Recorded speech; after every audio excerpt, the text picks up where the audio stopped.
አግሬሲቭ የሆነውና ጥላቻ የተሞላበት ቶሎ ይደመጣል።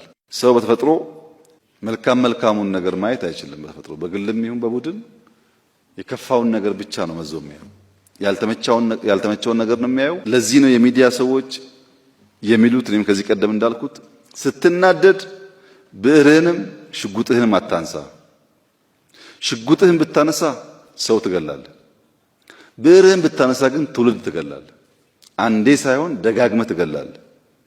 የምንጽፍና የምንናገር ሰዎች ዛሬም ብቻ ሳይሆን ነገ እንደምናጠፋ አስበን ኃላፊነት ተሰምቶን ቢሆን ጥሩ ነው።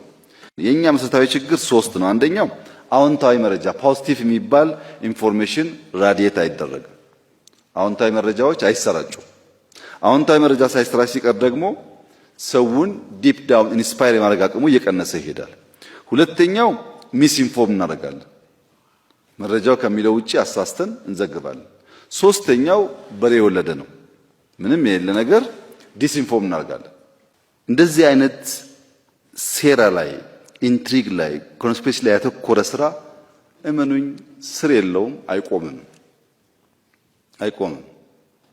እኛ ጋር ምን ችግር አለ? በኢንፊልትሬሽን ሚዲያዎቻችን ፓርቲ ውስጥ መንግስት ውስጥ የገቡ ሰዎች አሉ። ብዙ ጊዜ እንዳልኩት ሚማር እየጠበቅን እያየን ሰዎቹ ቀስ ቀስ እያሉ ይወጣሉ። ሲወጡ ጩኸቱ ራሱ አንዴ ከሆነ ችግር አለ ማለት ነው።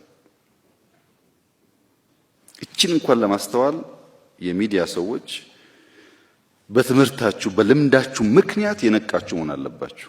አንድ ሰው ምን እንደሰራ ሳታቁ ቢሮውን ሳያጸዳ ዛፍ ሳይተክል ሰፈሩ ላይ አንድ ሰራተኛ ዳሃ ያለች እሱ ጋር ገንዘብ አዋጥቶ ሳያግዛት ዝም ብሎ መጥቶ እናንተ ጋር በዩቲዩብ መልአክ ሲጫወት የት ሰራ? መች አገለገልክ? ስንት ዛፍ ተከልክ? ለስንት ዳሃ ቤት ሰራ? ምን ያክል ታነባለህ? ምን ያክል ጻፍክ? መጠየቅ እኮ አለበት ሰውየው። ዝም ብሎ መጥቶ እኔ እንትን ነኝ በሚል እንዴት ይሆናል? አይሆንም።